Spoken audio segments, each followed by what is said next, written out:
Why, Ellie Ehart here. You are now tuned in with Noah Lazine. Let's get it.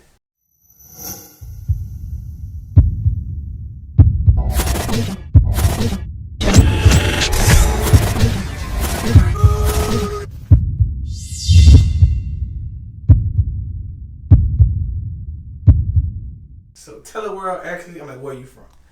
Calio Projects, Uptown, New Orleans, Louisiana. Okay, if the infamous Calio Projects. Not a famous. Famous? Okay. You did? I'm glad, bro. I ain't glad, but like, when I first heard you from the Calio, I'm like, Yeah. this is the most unique person from the Calio because you don't expect Right. a person cool, like calm, collective being from the Calio. Because usually when you hear somebody from the Calio, they're a little more rowdy. Right. And like, you more laid back. For sure. So like, how was your journey growing up in the Calio Projects? Man, it was lovely. You know what I'm saying? It was, of course, bittersweet too because it was a lot of violence, a lot of debt, a lot of this and that. But I attribute that to me being so laid back. You feel me? Because I actually was in it and around it. You dig? And had to make choices to still be here. You feel me? So overall, it was great. You know, Candilators, I miss all that. It was a real community. You feel me? A real village, and we don't really have that no more. So I gotta ask this question. So What's that? how did your father Yeah. meet your mother? Because he from the Sixth Ward, Right, and right. him Right. dipping all through the Cali up in different places uptown. Right. I gotta hear a little bit about this story. For sure. Well, I gotta give a shout out to that St. Philip area because that's what showed me the game too. But I says like my moms and my pops, they both went to middle school together. You good? You know what I'm saying? Bell. Girl, you Yeah. I'm sorry. You guys love. But yeah, they both went to Bell together, you know what I'm saying? At the time my mom's was living with some relatives in the Lafitte. You dig? My grandma, she was just young, couldn't really take care of them as much. So that's how my pops and moms pretty much came together in the 5th grade, you know what I'm saying? Yeah. They've been rolling ever since, huh? Ever since. So I'm actually before we go forward, I'm gonna say, long live with Right. your father. Like, what is your greatest memory of your father? Man, it's so many. Really, I say when he was in his last days, you dig, like on his bed, and we'll just have so many conversations. But you know what?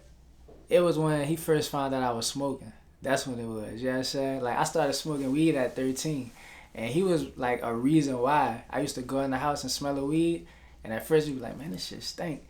Then eventually I became curious. You know what I'm saying? So one day, this like around the time I started driving. Like I'm using his car at the time, and I get the whip, and I blow in that beat. You know, me and my partners, we had a whole hot box. You dig? And I'm forgetting, I'm tripping. I gotta give him the car back. So, like he called me maybe an hour after that. You know what I'm saying? Like, man, hey, you been smoking up in here? And he said it cool, right? So I'm like, nah. You know what I'm saying? And then that boy, he was just like, man, I'm telling you that because, you could really get caught up in the jam, probable cause people could pull you over, all that type of shit. But that was the moment where I was like, I ain't gotta lie to him no more. You feel me? And then let's say a week after that, that's when our Thanksgiving break happened. So I went to 3-5, right? And we in Houston by my grandma. And that nigga, he rolling up. He telling everybody in the house, yeah, that nigga smoking. You know what I'm saying? He telling everybody, yeah. Like, yeah, that nigga smoking. But at the time, I'm still like, nah, man, I ain't smoking. But anyways, he rolled it up. And after he lit the joint, he passed it to me. Like, he just put his hand out, right? I'm like, man, I thought this is a setup. Yeah, he like, nigga, I already know you smoking. You might want to hit this bit. Ever since then, man, my pops was like that. You know what I'm saying? So, yeah, that was my greatest memory. Gotcha. For sure. So for yourself, growing up, Yeah. who influenced you to actually become a music artist? Man, for sure, Miss T. You know what I'm saying? That's my auntie for those of you who don't know. My dad as well, because, he was just always in the studio with them on the business side, so they always just had it around.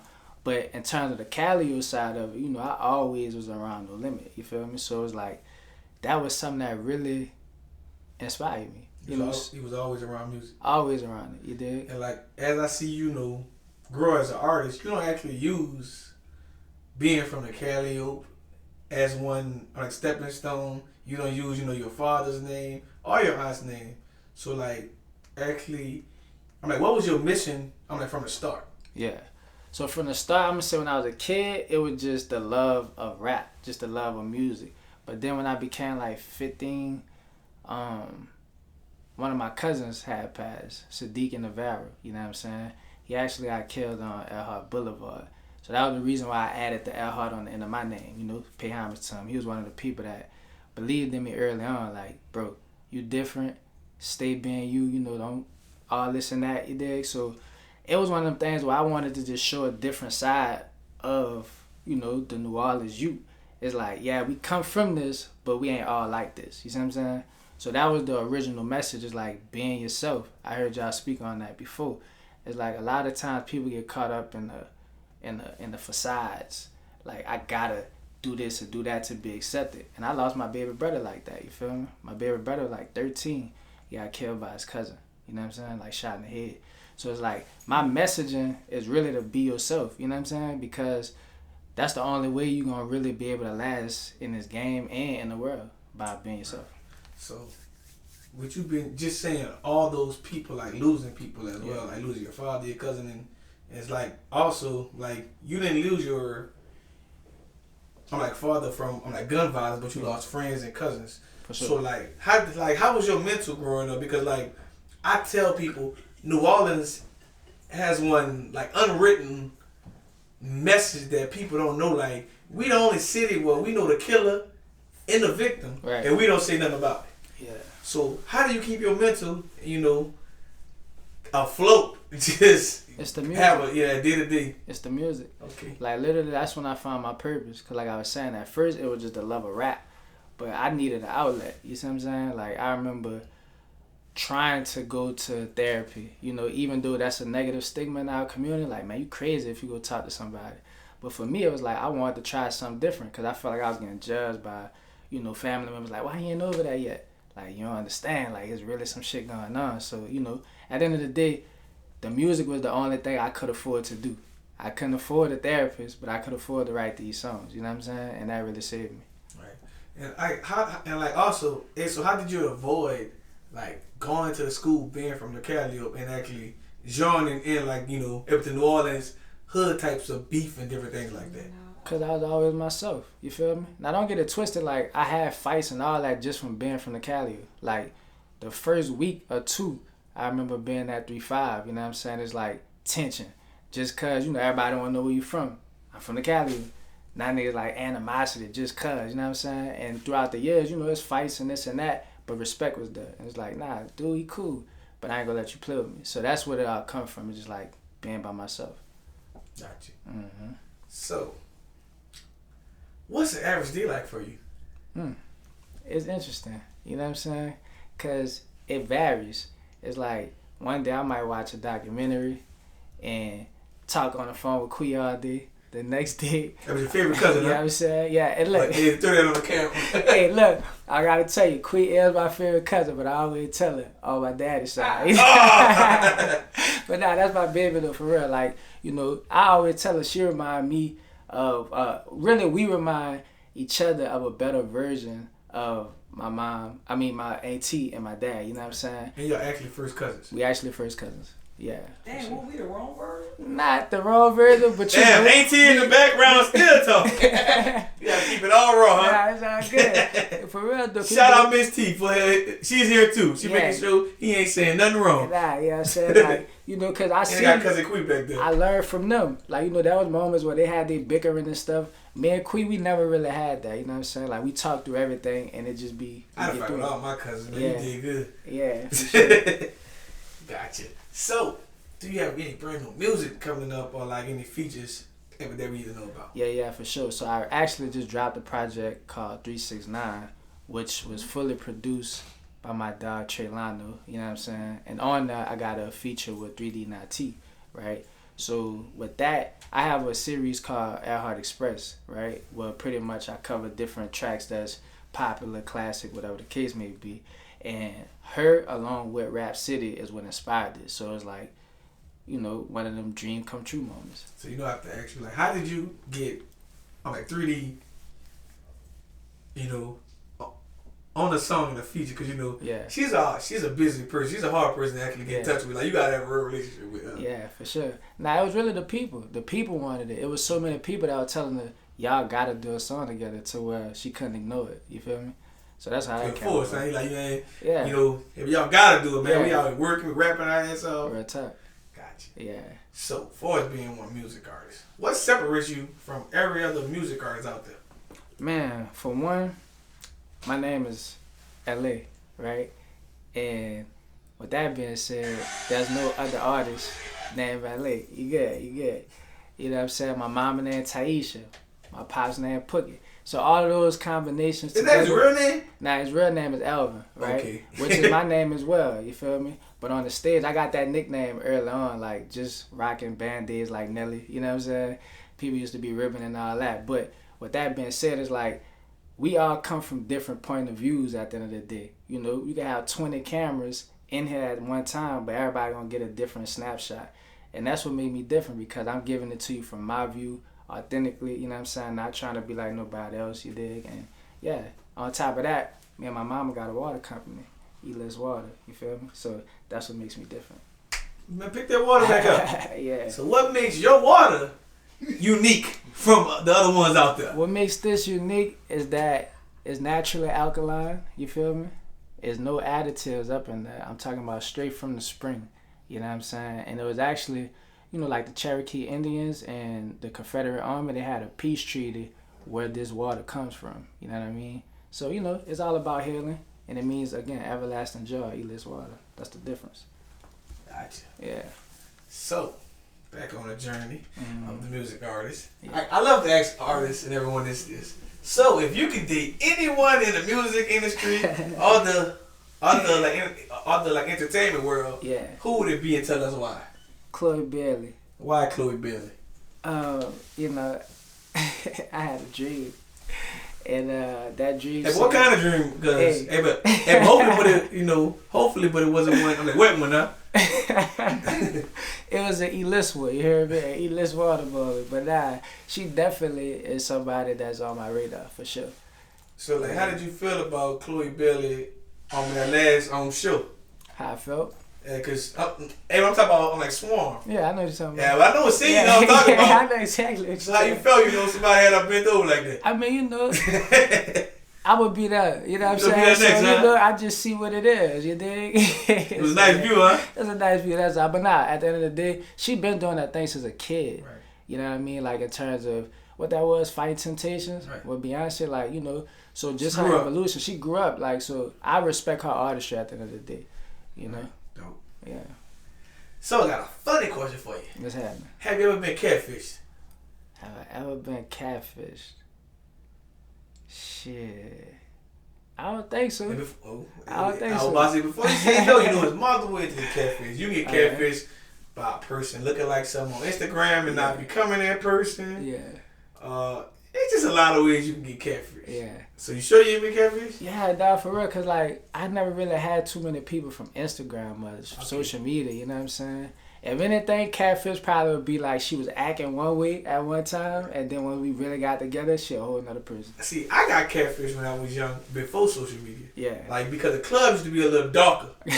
So when you go out the club, you're like, you ain't the person I thought you was dancing over me. Yeah. Club a little darker. So I tell people, like, I got catfished before. For sure. Before I even knew the word of it. Gotcha. So that makes sense. That's a little crazy you story. buying the drinks and everything. Yeah, like even teenage parties be a little dark. They'll be darker, and you be like, dang, this person look a little, come back out, you got bumps, acting, everything. Yeah. Well, you know what? You've been catfished. Yeah, see? Everybody been catfished some kind of way. Yeah, because look, now that you say that, the young lady I used to braid my hair back then, right?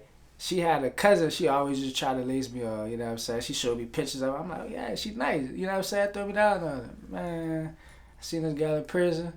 I'm like, oh no, you down. But it was one of them, Baby Chris D. Tucker. Yeah, it was one of them. That was Chris Tucker moment. That was Baby D. That was before Baby D. Yeah, for sure. That's talking about she look like Janet Jackson. Yeah, real time.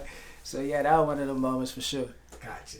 So in New Orleans, the city of New Orleans, we gotta ask about this. Yeah. Do you feel like other music artists down here actually, support each other? I feel like they do to a certain extent. It's getting better. You know what I mean? Like I see a lot of people starting to really unify. I just think we got to get our business together more than anything in order to support each other. Like, everybody business got to be in order. I'm a real big, advocate for learning the business, because a lot of the times it don't really be that people stealing from us or that we can't get support. It's more so we don't have our business in order. So when opportunity come, we can't take it to the next level because we ain't in order. So, I first really started listening to you a little more during the pandemic when we all got on Clubhouse and different things like that. So, what do you think New Orleans is missing for as the music scene, for as like structure is involved? I think it's education. You know what I'm saying? Education and resources. Because it's like, you got other places that really get grants and they have institutions where you could go learn about the music business or go and learn how to produce and things of that nature. You know what I'm saying? Because down here, it ain't really that much. You feel me? I had an opportunity to attend and graduate the 1500 Sound Academy, right? And that's ran by James and Rance, you know what I'm saying? Pardon me, I had to belch, but I kept it in there. But yeah, James and Rance, 1500 Sound Academy, you know what I'm saying? And that was a whole nother experience because that's based in LA, right? So they bringing in all type of executives and giving us pointers on how to grow a brand, you feel me? But they don't really have that in New Orleans, so I think we should have them education and resources like really provided. So, one more question for New Orleans. I like to ask music artists this. Yeah. Do you feel like the local radio station, DJs, blogs, and media, do you feel like they could do a better job at breaking artists down here? Yeah, I think so. I think they could. And I think they could do that by being more diverse. You know what I'm saying? Like, I get it in terms of the business side. Everybody got to make money, right? But if y'all give people a chance and be open to what was new instead of just sticking to the same old script, it could grow and help the whole city. You know what I'm saying? Because if you think about, as they say, Atlanta, everybody like to use Atlanta as an example. They had different eras of music. They had the snap music. They had trap music. They had Goody Mob them. We just always be like, it got to stay bounced. That's it. You know what I'm saying? Well, I think, one thing Atlanta always did, they had a whole system. Right. They always had structure. Like Atlanta just, everybody's love Atlanta, but Atlanta got like a real program system from the DJs to the strip club. Like, they know how to break artists. Like, Atlanta have a power to make an artist hot. Right. The whole city knew how to make an artist hot. Like, but if the artist got the budget, he could get hot. Right. But New Orleans, it don't have that one person you could go to like put all that together in the city. Mm-hmm. Like I can make sure your song hit in this whole entire state and city. And I think we just miss a lot of stuff. And also, everybody has a business. Right. And like a lot of artists looking for stuff for free. Mm-hmm. And also artists, like, I don't know why people still feel like, well, hey bro, but I got you as soon as I make it. That don't work for people. Right. Cause reality, once you make it, you ain't worried about none of us. Once you start hitting that road and hitting 50 states, you're not about to look for the little people that was on their way up with you. Yeah. And that's the truth. So if you're not genuine, I say that. But it's not possible for you to look out for everybody that that helped you on the way. I agree. Like, you probably can't look out for every single person, but you definitely could be intentional about sharing the spotlight on where you come from. You know what I'm saying? But also, even if you sign to a record label, reality, your label not gonna let you do everything you need, like you want to do in your heart. Like you just could go, you can go back and do all the features you want to. Mm-hmm. And if your label say that ain't cool, they could take all them songs down. And that goes back to what I was saying earlier about education, right? So if us artists started to realize the power we have and start to build leverage, it ain't gonna be no such thing as the label could tell you to do this and do that. Right. Because I got the leverage. You came here for me and this is what's working. Now we could do it how I said. You know what I'm saying? You need me. Yeah, real tough. So, I got this question.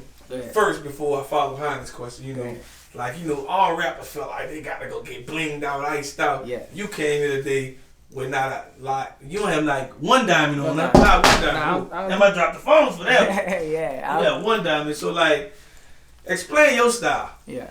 Now, my very first piece was this right here. It's a Vaku piece, right? So Vaku means indescribable happiness, right? And that's my entertainment brand I created like 16, 17 in high school. You feel me? And I have an uncle that was incarcerated for like 22 years, and in the transition of him, you know, coming from the streets to learning hobby and craft, he created this, you know what I'm saying? And I used to just wear it as a symbol, you know, as hope, and just to show how people could change over the years. And then for me, it never was about being flashy, you did, because I always just had my own style, period, and women loved it, you know what I mean? Then I just transitioned to other things like the Wayne. This is my most recent piece, you dig? After Wayne shared me on Instagram and just gave the shout out, you feel me? It was like a dream come true because he one of my favorite rappers all the time. So I had to go get that. You know, 3 Stacks for sure. He really what I want to take it as an artist, you know, just like expanding over just music, transcending, you know, hip hop, everything. You dig? So yeah, it's just everything is sentimental, it has a reason. I got a New Orleans piece, I got my mom's baby picture, my cousin who the first person to graduate from college, you dig, in my family. So it's just all sentimental pieces, you know what I'm saying, that's worth more than diamonds to me. You feel me? Gotcha. Yeah. So with you having, you know, your own style of jewelry and everything, Yeah. how you feel about rappers wearing fake jewelry? It's a part of the image, you dig? And I go front though. It's like at one point I used to feel like y'all phony for wearing it. But now I look at it as a marketing thing. I wouldn't do it, but it's like the whole Diddy's thing, right? And certain artists where you already have a certain perception in people's brain. So anything Diddy was, they gonna believe is real, right? So if an artist could make it look believable and it pass off without you having to spend the same amount that another rapper paid, then hey, kudos to you. But I ain't doing it. Most people don't know, like people like Diddy and all the other people, Right. they got the real one and they got the costume. Right, for sure. Like when they go to certain places, they not gonna wear the real one to like risk if it getting took. Exactly. So you don't know if that person got the real one on or not. So and like a lot of designer clothes, they get that shit for free. Yeah. Just look at every episode of Power. They always got design on. Exactly. You can tell them people getting that for free. Real tough. So Yeah. being that music artist for a few years plus, Mm-hmm. like how long you been in the music industry? Man, I say officially since 2016 because that's when I signed up with BMI. When you was officially like when I was when officially you made right. when it was real. When it was real. Because I tell that to people all the time, like right now I don't really charge as much, you feel me, like as we on this come up with different artists coming up in the city, but one of my requirements for sure is, are you registered Like, with a pro? are you serious about your craft? Are you a real business? Real talk, because if you're not even registered with the smallest If I don't thing, get paid. I'm not even about to waste time. Facts. You dig? Gotcha. So, what do you enjoy most about this, and what do you hate about it? Man, I'm gonna be real. At one point, I used to hate that people would show you love once you blow up, right? It's like everybody wants something from you early on, but then once you get on, they want stuff for free, right?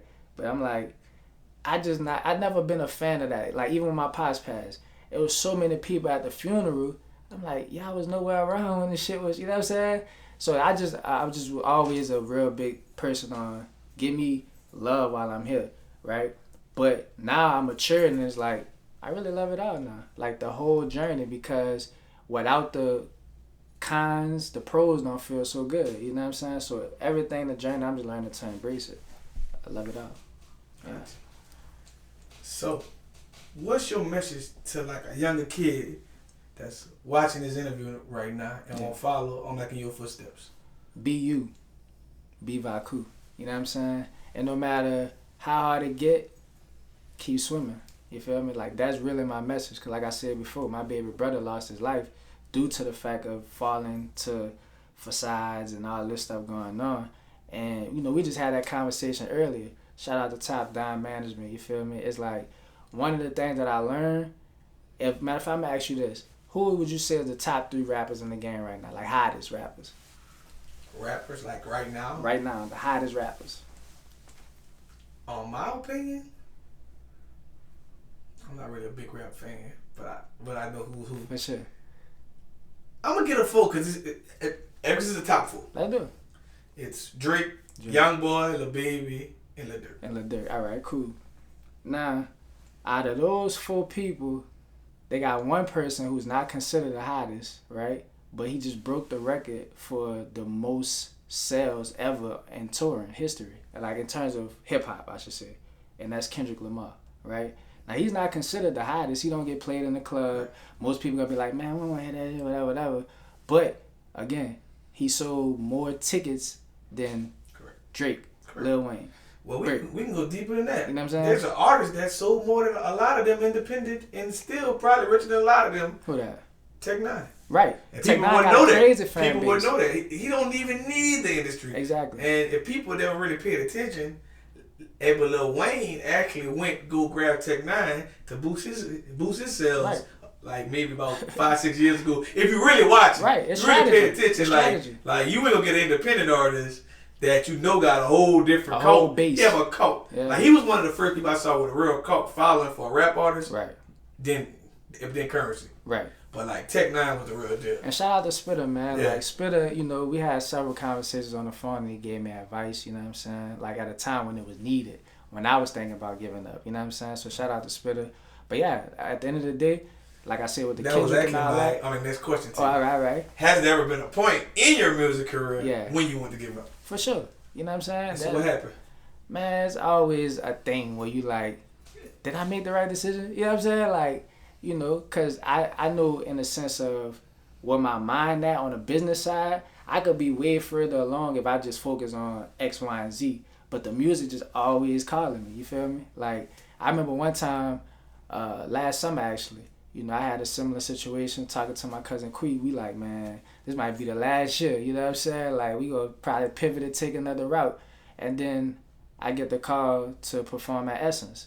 You know what I'm saying? So it's like, it's always those moments that show me like, you need to be doing this, your voice is valued, but you just gotta have the faith and the, you know, the persistence to keep it going. Like I said, keep swimming. Tell us, what's next for you? Man, we got a lot going on, but I say only God knows for now, right? Because we be having plans, and sometimes shit don't be working out how we planned it, you feel me? But what we have on the schedule as of now, we got tour days coming up, you dig? Me and Quee going on tour. We going to New York, Philly, Los Angeles, you know. Shout out to So Far Sounds. That's a platform I advise every New Orleans artist to look into because you actually get paid and you get an opportunity to get a fan base, you know what I'm saying? So that's one thing. You know, of course, working on getting Elis Water into the airport because now we are DBE certified, you know what I'm saying? So that's something that we're working on this year. Outside of that, you know, working on more music. Like I said, 369 coming. Well, it's already out, but I got a feature with D1 that's coming as well, you know what I'm saying? And possibly Q4, Q3, something like that, I'll be doing a dance project. So, you know, just working on music, man, writing for other people, you know, because I really love songwriting. Like, even if I'm not on the stage, like, just writing songs is a joy of mine. So, yeah. Gotcha. And also, last but not least, tell the world, actually, what can you find you on social media and just everywhere? Yeah. So, you can find me first at vakuland.com, you dig? That's where you can go get all of the merchandise. You can go get all of my releases, you dig? But on social media, whether that's Instagram, Twitter, all of them things, is Elliot Earhart. That's Allay Earhart, EARHART.